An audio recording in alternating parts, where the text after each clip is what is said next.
The moment Olivia Adler stepped off the train into the dusty streets of Silverridge, Colorado, she knew her life had irrevocably changed. It was 1875, and the frontier town sprawled before her like an uncertain promise, the Rocky Mountains looming in the distance as both sentinel and barrier to the life she'd left behind in Boston. Her gloved hand clutched the telegram that had brought her west. Her uncle dead, his modest ranch now hers. The spring air carried the scent of pine and horse, so different from the salt and coal smoke of home. Home. The word felt hollow now, like everything else since the accident. Miss Adler. A weathered man in a worn suit approached, hat in hand. I'm Jasper Wilkins, your uncle's attorney. I'm sorry about your loss.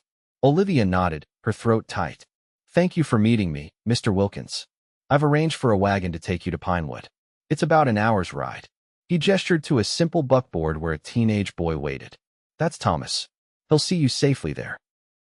The journey to her uncle's, now her property, passed in silence, the boy clearly uncomfortable with his sophisticated passenger. Olivia didn't mind. She preferred the quiet, had grown accustomed to it these past 2 years. Pinewood Ranch appeared on the horizon, a modest cabin with outbuildings nestled against the foothills. A simple life her uncle had carved out here, far from the society he'd abandoned in the East. A life she now inherited, though she knew nothing of ranching or the West. Your uncle's foreman, Gil, has kept things running, Thomas explained as they approached. Most of the hands stayed on, hoping you'd keep the place. Olivia felt a flutter of panic. She'd intended to sell, to return east as soon as possible. What did she know of cattle or ranch hands, or this wild country? The wagon pulled up to the cabin, and several men emerged. The oldest, a gray-haired man with leathery skin, stepped forward. Miss Adler? I'm Gilbert Hayes, your uncle's foreman. We're mighty sorry about Mr. Frederick. He was a good man. Thank you, Mr. Hayes. Olivia alighted from the wagon, painfully aware of the men's curious stares. I appreciate you keeping things running in my absence. Just doing our job, madam. The boys and I were wondering about your plans. His weathered face betrayed no emotion, but the question hung heavy. I need to assess the situation before making any decisions. It was the diplomatic answer, the one that bought her time. Gil nodded, seemingly satisfied. Your uncle's room is ready. Mrs. Littleton from town came by yesterday to clean up. The boys and I bunk in the bunkhouse, so you'll have your privacy.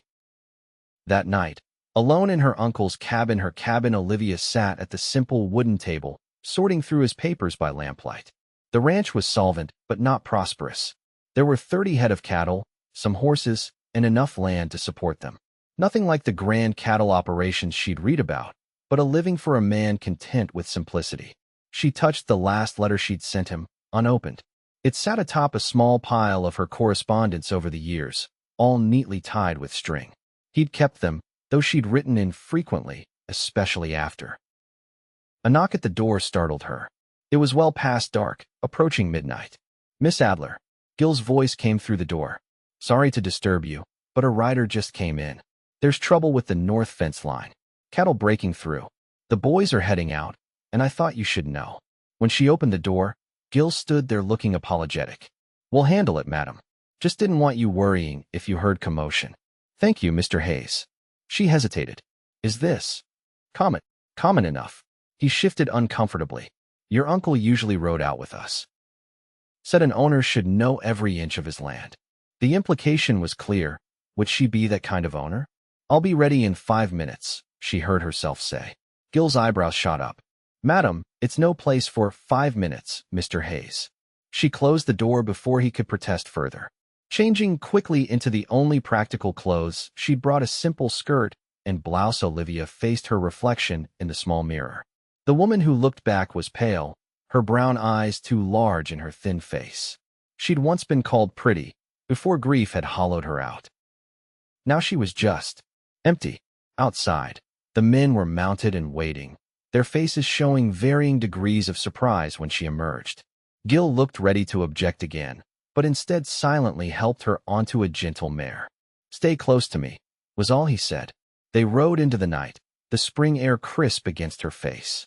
The rhythmic movement of the horse beneath her, the vast star-filled sky above, the silent men around her, it all felt surreal, like a dream sequence in a novel she might once have enjoyed. At the north fence line, the damage was evident even in the moonlight. Several posts had been knocked down, and fresh hoofprints showed where cattle had strayed.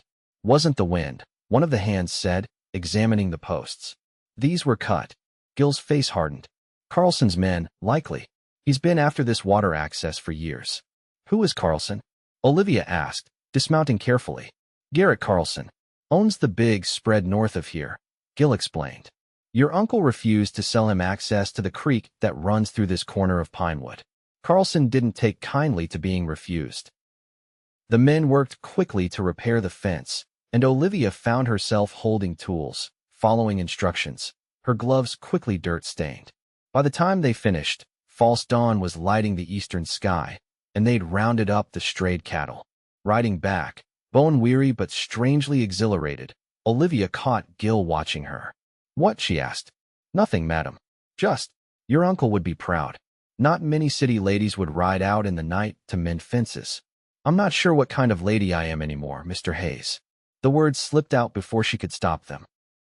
Gil didn't press, and for that, she was grateful. The next few days fell into a routine. Olivia rose early, took breakfast with the hands, and spent her mornings learning the business of ranching. The afternoons she devoted to her uncle's accounts and correspondence. The work was a blessing. It left little time for reflection. On her 5th day at Pinewood, Olivia rode into Silverridge for supplies with Gil. The small town was bustling with spring trade miners, ranchers, and travelers, creating a colorful mosaic of frontier life. I need to see the banker, Olivia told Gil as they hitched their horses. Perhaps you could gather the supplies while I attend to business? Inside the Silverridge Bank and Trust, Olivia was directed to the manager's office. Mr. Pemberton was a portly man with friendly eyes that assessed her shrewdly. Miss Adler, a pleasure. Your uncle was a valued customer. Thank you, Mr. Pemberton. I've come to discuss the ranch's accounts and my options moving forward. His eyebrows rose. Options? You're considering selling, then?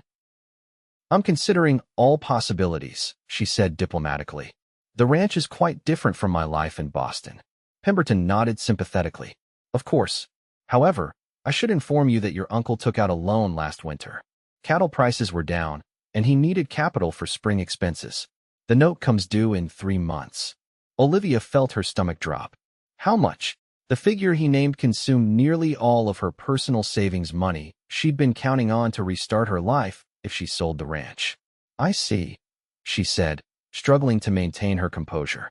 Are there options for extending the loan? Perhaps, though with the uncertainty of new ownership.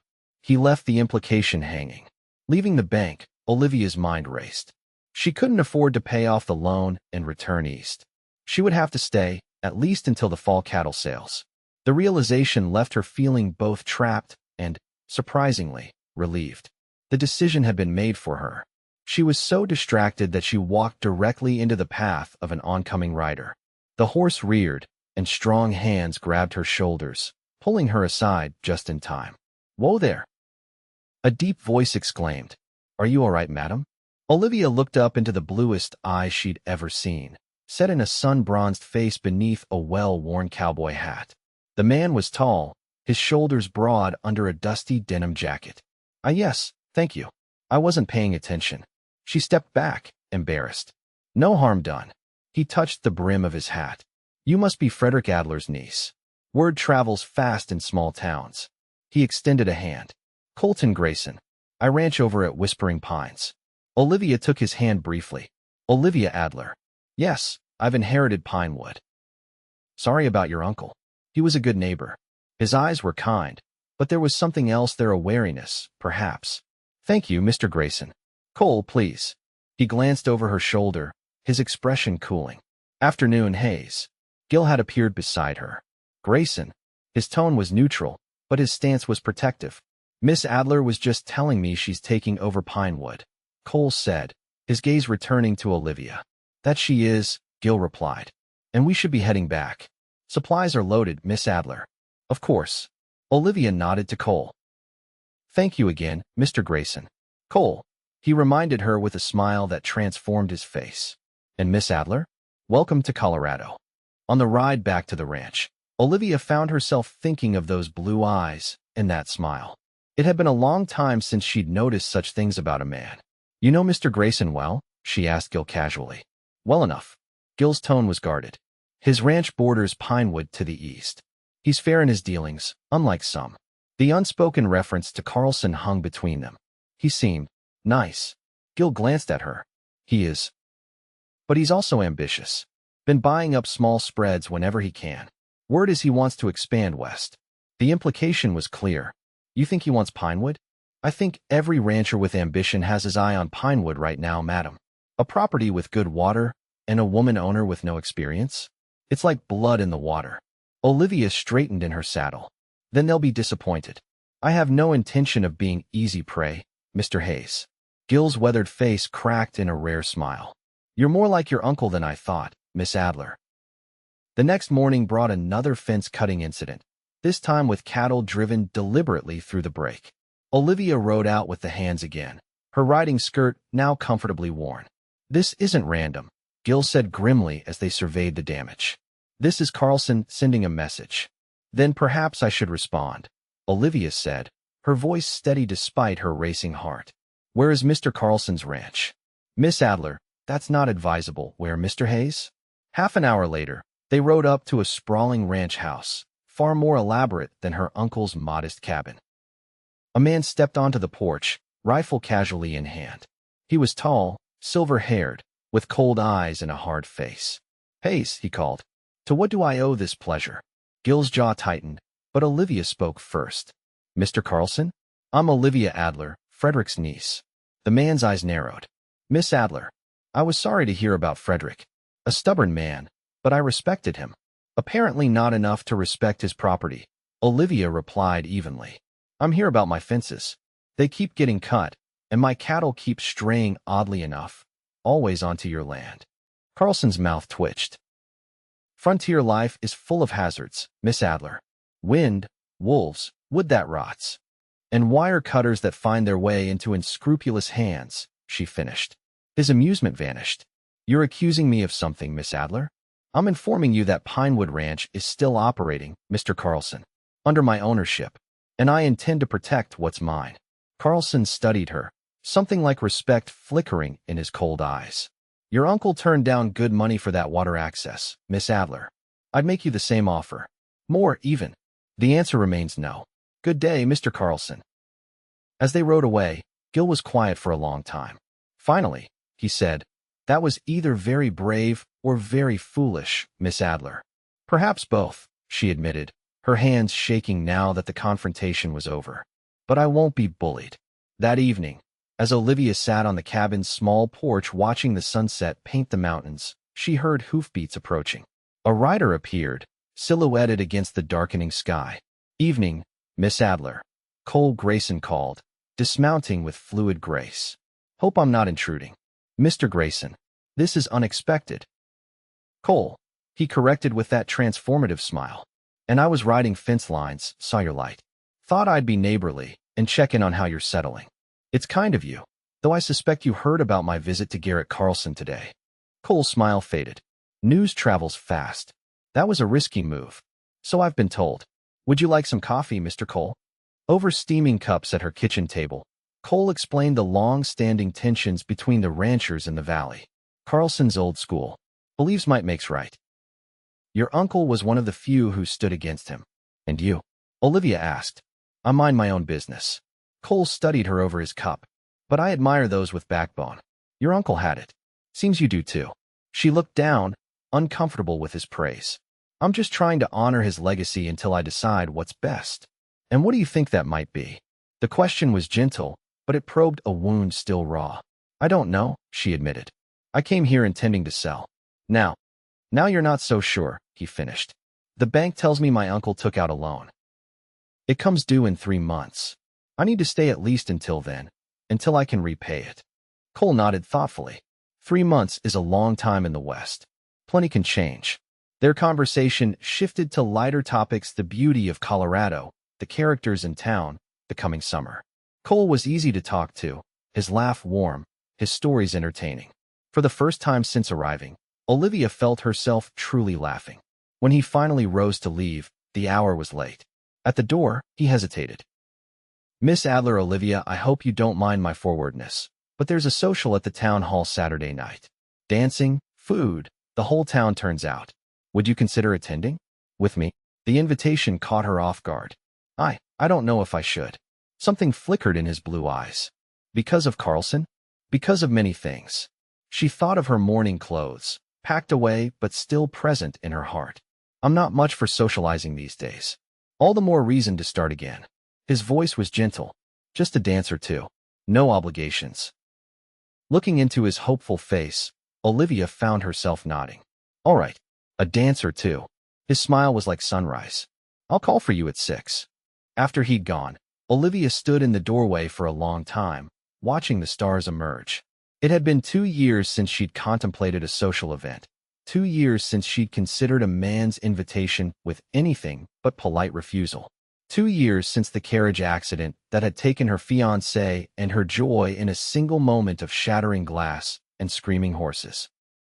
Her parents had worried, then cajoled, then finally accepted her withdrawal from society. She'll never know joy again. She'd overheard her mother tell a friend. The light has gone out of her. Perhaps they were right. But tonight, talking with Cole, she'd laughed. Really laughed, for the first time in so long. It felt like betrayal, and yet it also felt like breathing after being underwater. Saturday approached with alarming speed. Olivia found herself considering, then dismissing, each of the dresses she'd brought. None seemed right for a frontier social, too formal, too somber, too Boston. Problem, Miss Adler? Gil asked when he found her staring despairingly at her trunks. I have nothing suitable for the social tonight, she admitted. Gil scratched his chin. Mrs. Hayes might have something. She's about your size, though a bit more.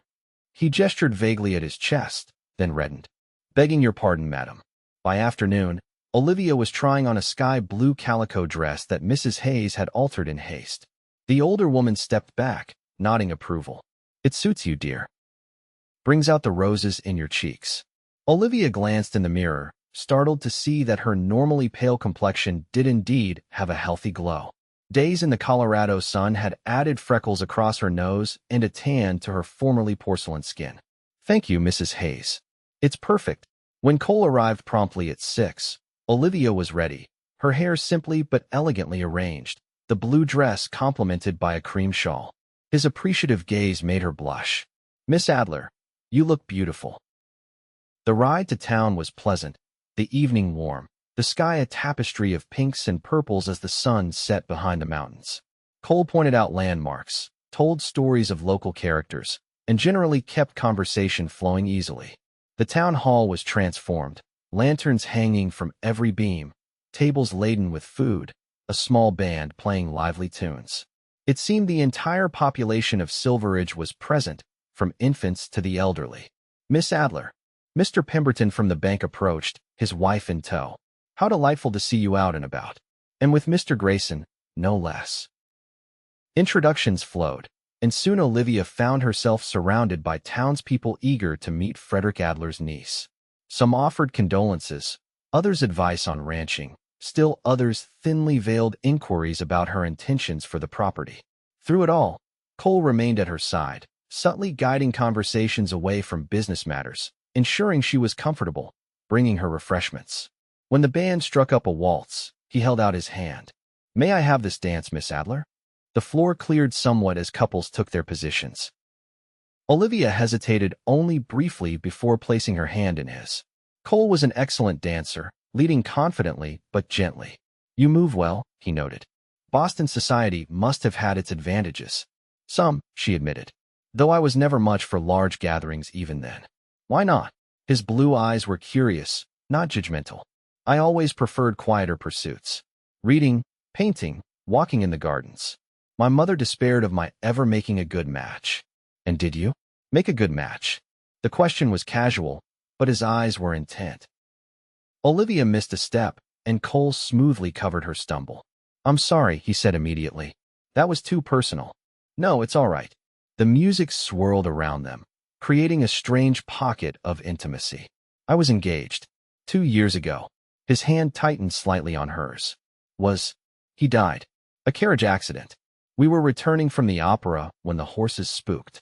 The words came out flat, rehearsed from too many condolence calls. I'm so sorry, Olivia. Cole's voice was low, sincere. I shouldn't have pried.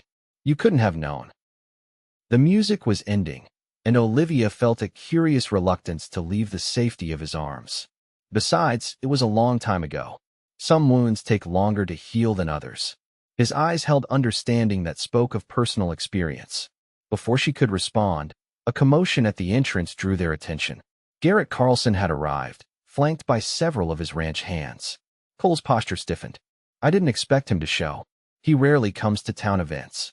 Carlson's cold gaze swept the room, settling on Olivia and Cole. His mouth twisted in what might have been a smile. Perhaps we should step outside, Cole suggested. Get some air. But it was too late. Carlson was approaching, his men hanging back, but watchful. Miss Adler, a pleasure to see you enjoying our humble frontier society.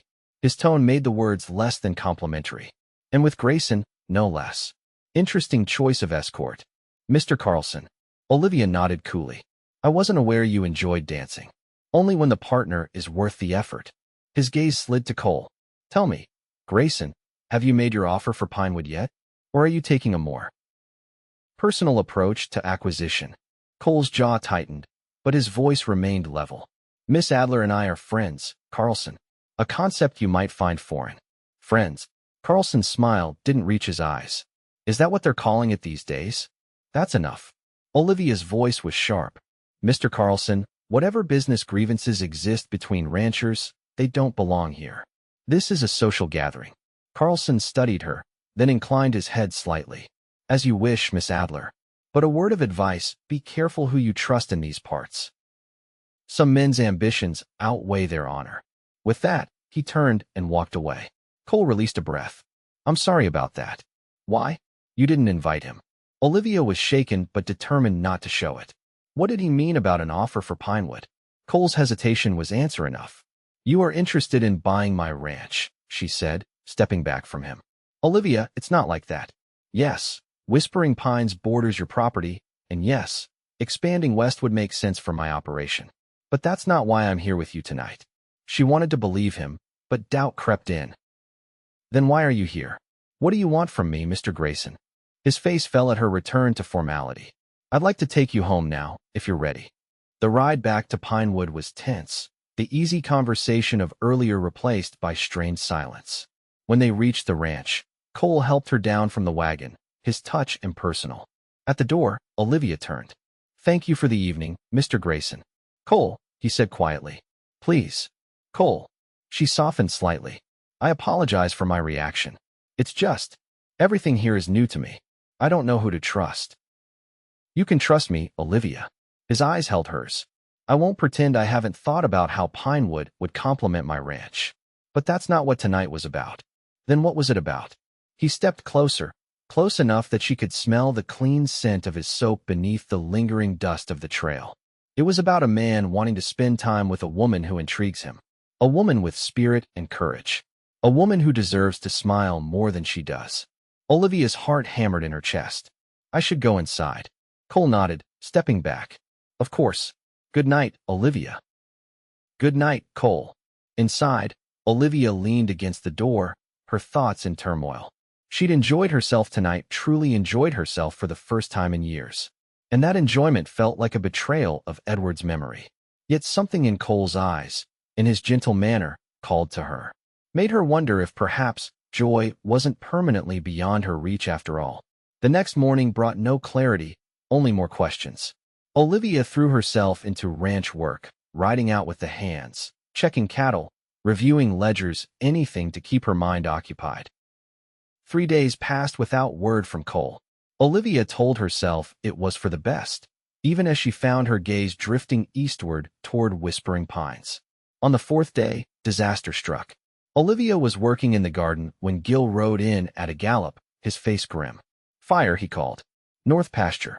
Looks deliberate. The ranch erupted into action. Every hand grabbed buckets, blankets, anything that might help. Olivia changed quickly into trousers borrowed from the youngest ranch hand and joined the men on horseback. They rode hard toward a rising plume of smoke on the horizon. As they crested a hill, Olivia gasped. The dry grass of the north pasture was ablaze, the fire spreading rapidly toward a stand of pines where 100 head of cattle were grazing. "We need to get the cattle out first," Gil shouted. "Then we can try to contain the fire." For the next hour, Olivia rode harder than she ever had, helping to drive panicked cattle away from the flames. The heat was intense, the smoke choking, but adrenaline kept her going. As they were cutting the last group of cattle from the burning pasture, Olivia spotted riders approaching from the east. Cole and his men, equipped with shovels and wet burlap. Without a word, the Whispering Pines' hands joined the firefighting effort, digging fire breaks, beating out flames with wet sacks.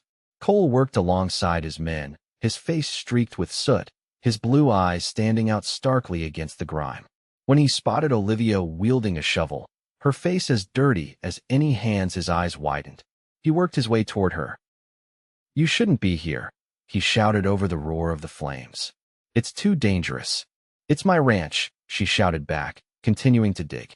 A sudden shift in the wind sent flames leaping across their hastily dug trench. Cole grabbed Olivia, pulling her back as fire erupted where she'd been standing moments before.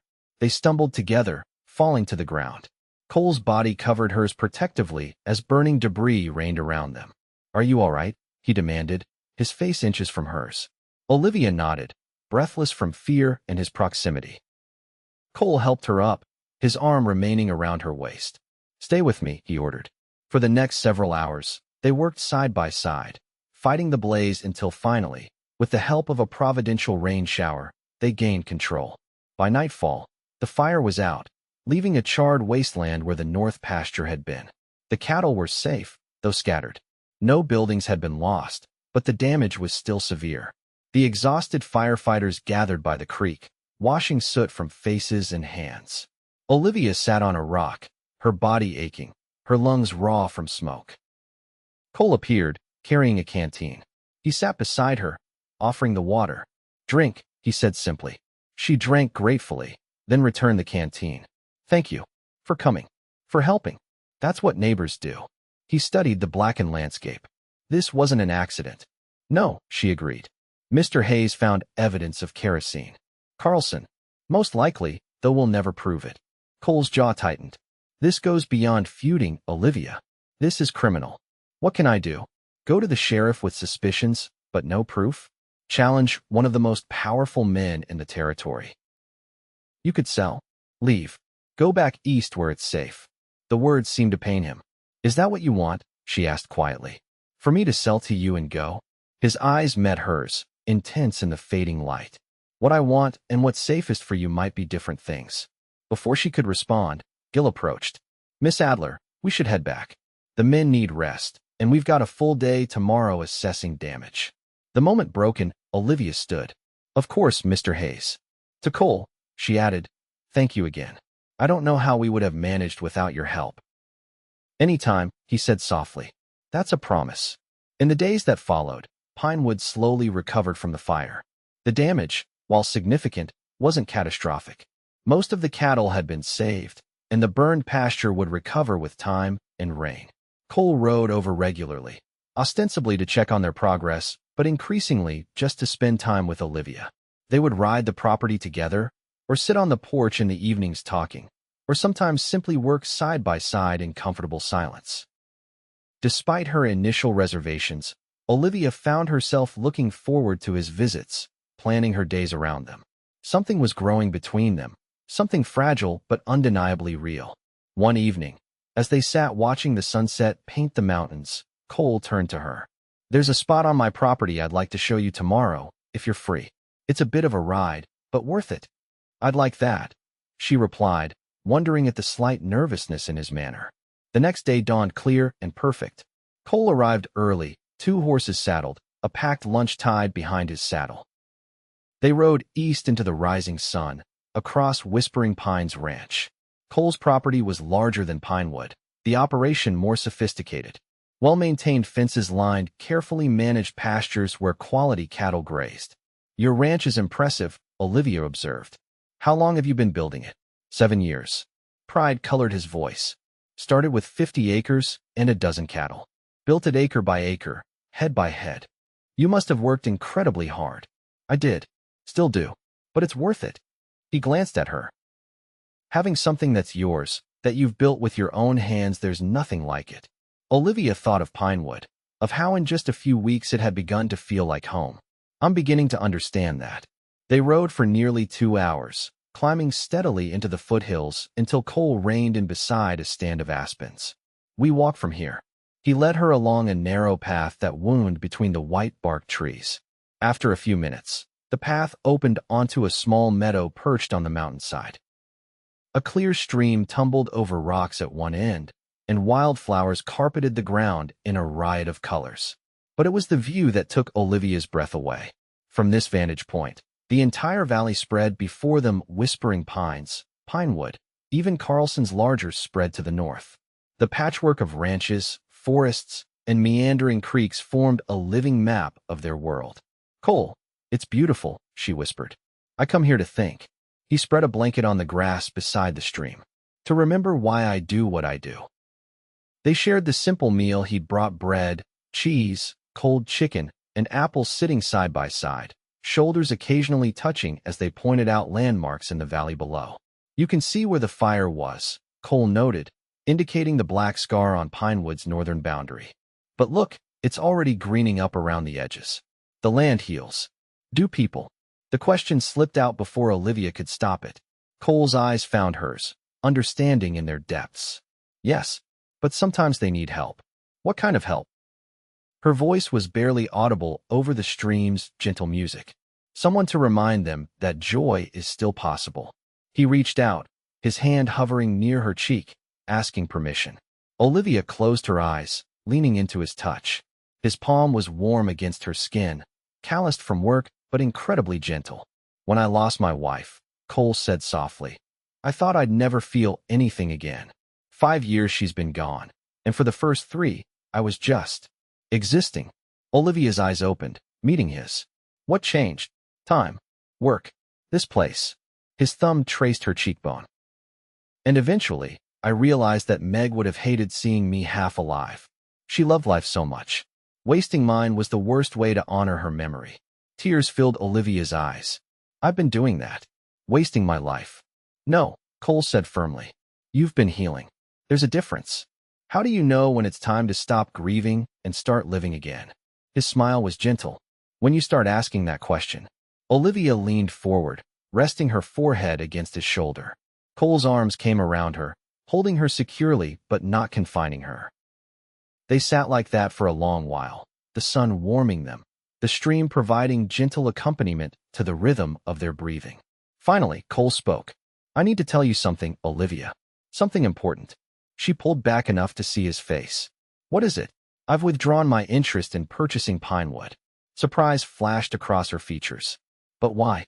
It makes perfect sense for your operation, and with the loan coming due, because I care more about you than I do about expanding my ranch. His eyes held hers. And because I don't want there to ever be a question about my motives. Cole, let me finish. I care for you, Olivia, more than I thought possible after Meg. It terrifies me, to be honest. But there it is. Olivia's heart pounded. I care for you too, and it terrifies me as well. I'm not asking for promises, he said quickly. Just a chance to see where this might lead. A chance, she repeated. I think I can manage that. His smile was like sunrise, transforming his face. Slowly, giving her every opportunity to pull away, he lowered his mouth to hers. The kiss was gentle, tentative, a question more than a declaration. Olivia answered by sliding her hands into his hair, drawing him closer. When they finally parted, both breathless, Cole rested his forehead against hers. I've been wanting to do that since the moment you nearly got trampled in town. Olivia laughed, the sound echoing across the meadow. Is that the standard way to court a lady in Colorado? Wait for her to almost die, then kiss her? Only the special ones. His eyes danced with humor and something deeper, something that made her heart race. They spent the afternoon in the meadow, talking, occasionally kissing, planning. The loan deadline was approaching rapidly, and Olivia needed options. What if we combined operations? Cole suggested. Not a sale, but a partnership. Pinewood keeps its identity, you keep control, but we share resources, divide costs. Is that done? Out here, not commonly, but it could work.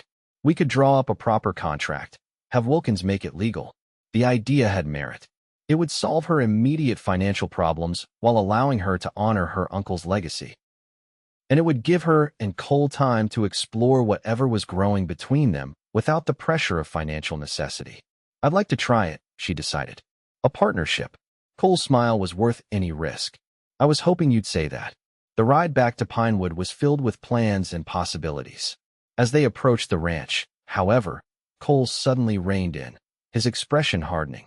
Carlson, he muttered. Garrett Carlson sat on Olivia's porch, two of his men flanking him like sentries. He rose as they approached, his cold eyes taking in their disheveled appearance, the obvious closeness between them. Miss Adler.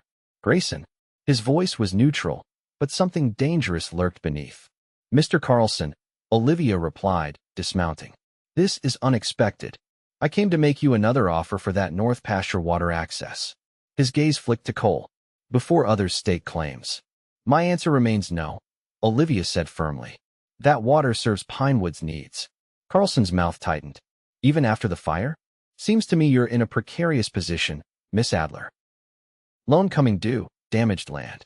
A sensible woman would consider all options. Cole dismounted, moving to stand beside Olivia. How do you know about her loan, Carlson? The older man shrugged. Small town. Word gets around. Like word about who might have started that fire? Cole's voice was dangerously soft. Carlson's men shifted, hands moving to their weapons. Careful, Grayson. That sounds like an accusation. Just an observation. Cole's posture was relaxed, but Olivia could feel the tension radiating from him. Mr. Carlson, she interrupted, I appreciate your interest, but Pinewood isn't selling water rights or anything else. Now, if you'll excuse us, it's been a long day. For a moment, she thought Carlson might refuse to leave. Then he nodded, a cold smile playing at his lips. As you wish. But remember, Miss Adler, frontier life is unpredictable. Accidents happen. Fires start. Loans come due. He touched the brim of his hat. Good evening. After he and his men rode away, Olivia released a breath she hadn't realized she was holding. He's not going to stop, is he? No, Cole said grimly. But neither are we. The partnership agreement was drafted the following week. Jasper Wilkins drew up the papers, explaining each clause carefully. The arrangement would give Olivia immediate access to capital to repay her uncle's loan while maintaining her ownership of Pinewood. It's unconventional, Wilkins admitted, but legally sound. You're sure this is what you want, Miss Adler? Olivia glanced at Cole, who waited patiently across the room, giving her space to make her decision. Yes, Mr. Wilkins. I'm sure. The signing was witnessed by Gil Hayes and the bank manager, Mr. Pemberton. When the last signature was dry, Cole shook her hand formally, his eyes conveying much more than business satisfaction. Partners, he said. Partners, she agreed, her heart light despite the challenges ahead. Those challenges came quickly. Carlson, enraged by the partnership, escalated his campaign of harassment. Fences were cut, cattle scattered, a small outbuilding mysteriously burned. But with their combined resources, Olivia and Cole were able to respond effectively. They hired additional hands, installed stronger fencing, established night patrols. The Pinewood Whispering Pines partnership became the talk of the territory, with other small ranchers watching closely. Through it all, Olivia and Cole's personal relationship deepened. They worked side by side during the day, often spent evenings together, and gradually, the shadows in both their eyes receded.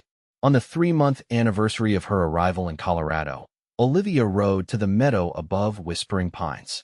Cole had asked her to meet him there, saying he had something important to discuss. She found him waiting, a small fire crackling, coffee brewing in a pot nestled in the coals. He looked up as she approached, his smile warming her more than any fire could. You came, he said, rising to greet her. Of course I came. She dismounted, letting him take her horse. Your message sounded important. It is. He seemed nervous, unusual for the normally confident rancher. Coffee. They sat beside the fire, mugs in hand, the valley spread before them in the afternoon light. Olivia could see riders moving on both their properties, the distant figures of cattle grazing, smoke rising from chimney at Pinewood's cabin. It's beautiful, she said. All of it. It is now. Cole set his mug aside, turning to face her. Olivia, these past months have been the happiest I've known in years. Working with you, building something together. It's more than I ever hoped for after Meg died. Olivia's heart began to race. I feel the same way. After Edward, I thought that part of my life was over. I never expected to find. She hesitated. Joy. Cole supplied softly. Yes. Tears pricked at her eyes. Joy. Cole took her hands in his. They said you'd never know joy again, he said, his voice low but intense. Your family, your friends back east, they whispered it, didn't they? That the light had gone out of you forever. Startled by his perception, Olivia nodded. When I lost Meg, they said the same about me. That I'd never laugh again, never love again. His blue eyes held hers. They were wrong, Olivia. About both of us. They were, she agreed, her throat tight with emotion. I love you, Cole said simply. I didn't think it was possible to love someone this way twice in a lifetime, but I was wrong about that too. Tears spilled down Olivia's cheeks. I love you too, Cole. So much it frightens me sometimes. His smile was radiant. Then I have a proposition for you. A different kind of partnership. He reached into his pocket and withdrew a simple gold band. Olivia Adler, will you marry me? Join our lives the way we've joined our ranches. For a moment, she couldn't speak, overwhelmed by emotion. Then, yes, she whispered. Yes, Cole. He slipped the ring onto her finger, then pulled her into his arms, his kiss conveying all the love and hope and promise of their future together. When they finally broke apart, Cole rested his forehead against hers. I can't promise there won't be hard times, he said. Carlson isn't giving up, and ranching has its own challenges. I don't need promises of an easy life, Olivia replied. Just promise you'll be beside me through whatever comes. Always. He sealed the vow with another kiss. As the sun began its descent toward the mountains, they sat together, planning their wedding, their future, the life they would build together on the land they both loved. You know, Cole said, his arm around her shoulders, I've been thinking of a new name for our combined operation. Something that honors both our ranches, but creates something new. What did you have in mind? His smile was tender.